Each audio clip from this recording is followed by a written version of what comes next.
সুপ্রভাত বন্ধুরা, কেমন আছো সবাই? আশা করছি সবাই ভালো আছো, সুস্থ আছো আর সাবধানে আছো। আগের ব্লগেই তোমরা দেখলে যে আমরা দীঘায় এসেছি তিনজনে মিলে মিকোর জন্মদিন উপলক্ষে। 8 তারিখ ছিল, আজকে হচ্ছে 9 তারিখ। আজকে নতুন ব্লগ নিয়ে আবার চলে এসেছি, দেখতে থাকো। আশা করছি ভালো লাগবে সেকেন্ড ডে দীঘা ট্রিপ। চলো সাথে থাকো, দেখতে থাকো।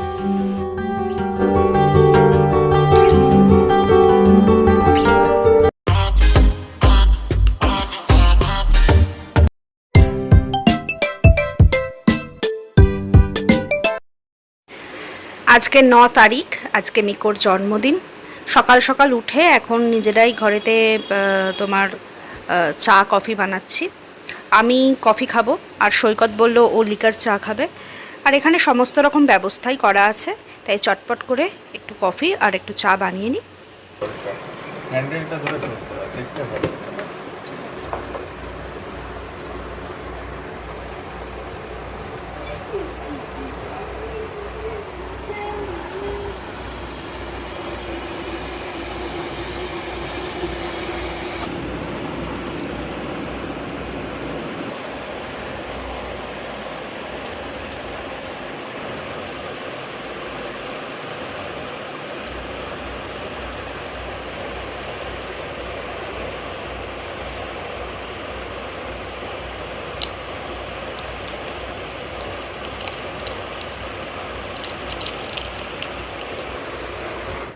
আজকে তো সেরকম কোনো কাজ নেই, রাত্রিরে ট্রেন, তাই সকাল সকালই পুলে নেমে পড়েছি।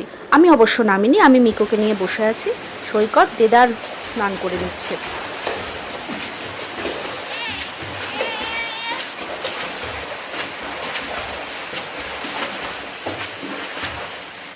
চলো গুছিয়ে নিয়েছি, এবার আমরা বেরোবো। সন্ধে 7:30 পৌনে 8টা মতন বাজে।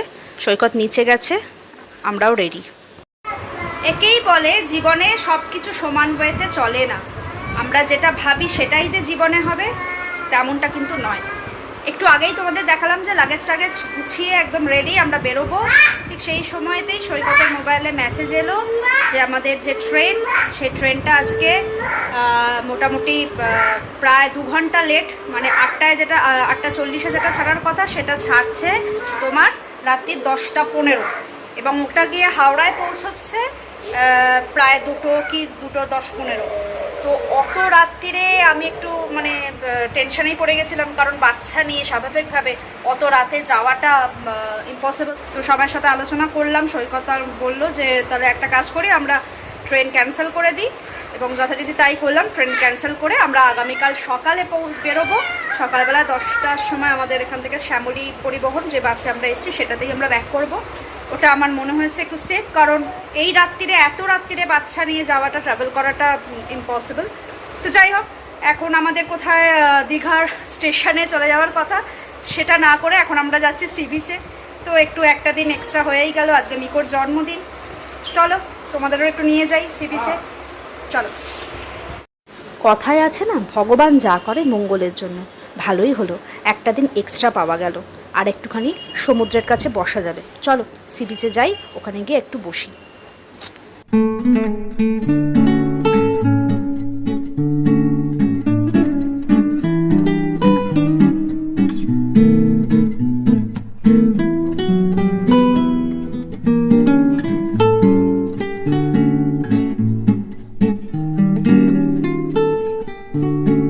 আর একটু বড় হও, তখন চালাবো। ঠিক আছে মিকো?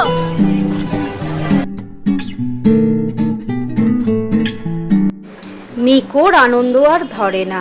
এখানে রবীন্দ্রসঙ্গীত চলছে আর ও গান ধরেছে, কারণ ওর ফেভারিট গানই চলছিল আনন্দলোকে মঙ্গলালোকে। যাই হোক, কপিরাইটের জন্য ওর গানটা আমি শোনাতে পারলাম না। একদিন নিশ্চয়ই চেষ্টা করব ওর গান করা, আমি তোমাদের ব্লগে দেব, ঠিক আছে?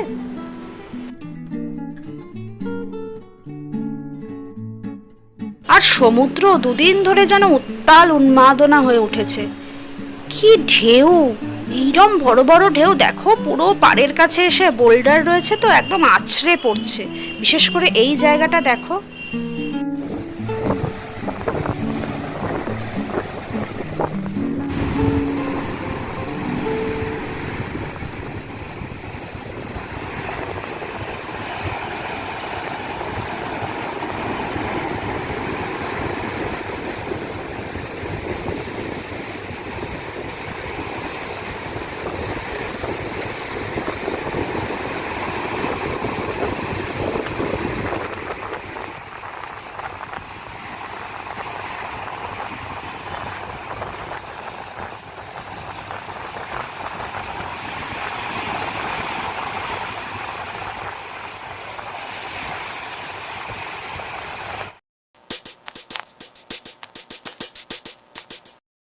আমরা ফাইনালি এবার চেক আউট করছি, বেরিয়ে যাব।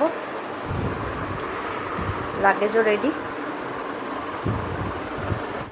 বাই বাই 106 নম্বর রুম, টাটা।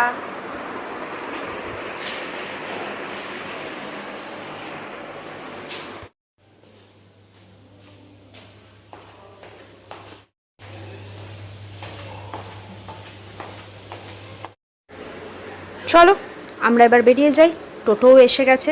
দুদিন বেশ ভালো কাটলো, জমিয়ে আনন্দ করলাম, খাওয়া দাওয়া সব কিছু মিলিয়ে মিশিয়ে দীঘার ট্রিপটা পুরো জমজমাট। যাই হোক, আবার দেখা হবে, আবার আসবো। শেষবারের মতন একবার হোটেলটা দেখিয়ে দিই।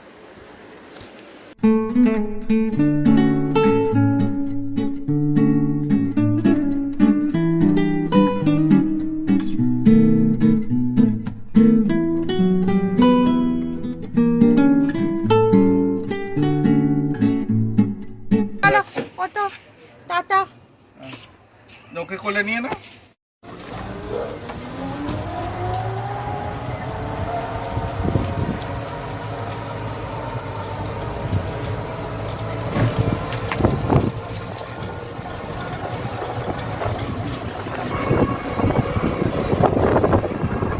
বাই বাই সমুদ্র।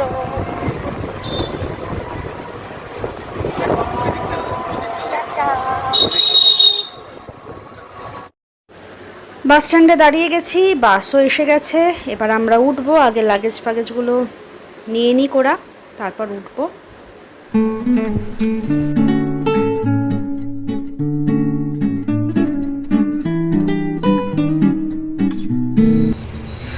বসে আছি সিটে, সেরমভাবে এখনও কেউ আসেনি, আমরাই ফার্স্ট। মনটা না সত্যি খুব খারাপ হয়ে গেছে, কারণ যা হয় গিয়ে তো আবার সেই এক গতে ধরা জীবন, বাধা নিয়ম। কিন্তু এখন মনে হচ্ছে যে আরেকটু থেকে গেলে ভালো হতো। যাই হোক, আবার আসবো। বাস ছেড়ে দিয়েছে, এখন আমরা ওল্ড দীঘা থেকে নিউ দীঘার দিকে যাচ্ছি। চলো, রাস্তা দেখেছো কি সুন্দর পরিষ্কার পরিচ্ছন্ন। চলো আস্তে আস্তে আমরা এবার কলকাতার দিকে এগিয়ে যাই। তোমাদের একটা সুন্দর জিনিস দেখাই। পুরীর জগন্নাথ মন্দিরের আদলে দীঘাতেও কিন্তু জগন্নাথ মন্দির তৈরি হচ্ছে, এখনো পুরোপুরি তৈরি হয়নি। এই দেখো, একদম বিশাল এরিয়া নিয়ে এই জগন্নাথ মন্দির কিন্তু তৈরি হচ্ছে। এই বাসের দুটো জিনিস আমার খুব ভালো লাগলো, তাই তোমাদের সাথে শেয়ার করছি। একটা হচ্ছে এই হ্যামার, এটা যদি কোনো অ্যাক্সিডেন্ট কিছু হয় তাহলে এটা দিয়ে কেটে, কাঁচগুলো কেটে আমরা বাইরে বেরোতে পারি। আর একটা খুব ইম্পর্টেন্ট জিনিস, সেটা হচ্ছে এই যে চার্জিং পয়েন্ট, এটা কিন্তু খুব দরকার হয়। তো যাই হোক, কোলাঘাট আমরা পৌঁছে গেছি, এখন প্রায় 1টা মতন বাজে, একদম অন টাইম। তো এখানে আমাদের 20 মিনিটের হল্ট দিয়েছে। আগের দিন যে দিকটা দিয়েছিল, এইটা আবার অন্য একটা জায়গায় দেখছি। তো যাই হোক, চলো একটু ফ্রেশ হই, আর তারপর ভীষণ খিদে পেয়েছে, দেখি কি পাওয়া যায়। তবে হেভি কিছু খাবো না, ভাত ফাত কিছু খাবো না, হালকা স্ন্যাক্সের ওপর যদি কিছু পাই তাহলে সেটাই খাবো, কারণ বাসে যাচ্ছি তো, হেভি কিছু খাবো না।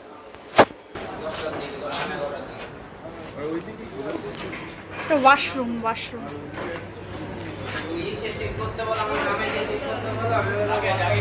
ওয়াশরুম সব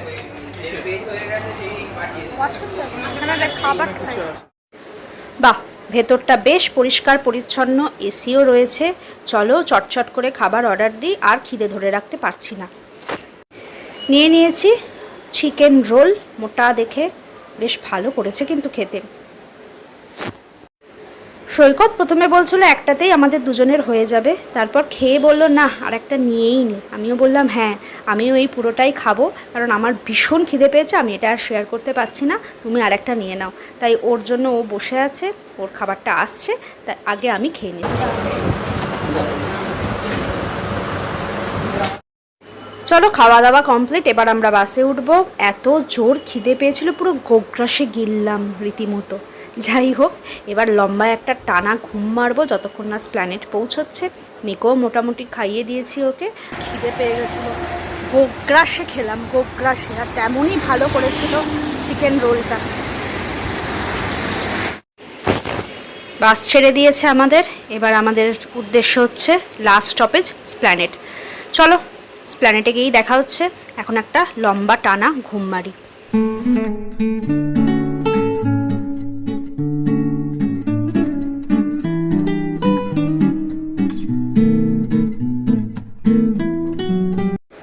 প্ল্যানেট পৌঁছে গেছি, গাড়িতেও উঠে পড়েছি, এবার বাড়ির উদ্দেশ্যে যাচ্ছি। তো চলো আজকের মতন ব্লগটা এখানেই শেষ করছি। প্রচণ্ড বিধ্বস্ত অবস্থা, বাড়িতে গিয়ে আগে ভালো করে ফ্রেশ হই, মিকুকেও একটু খাওয়াতে হবে। টাটা আজকের মতন, ভালো থেকো সবাই।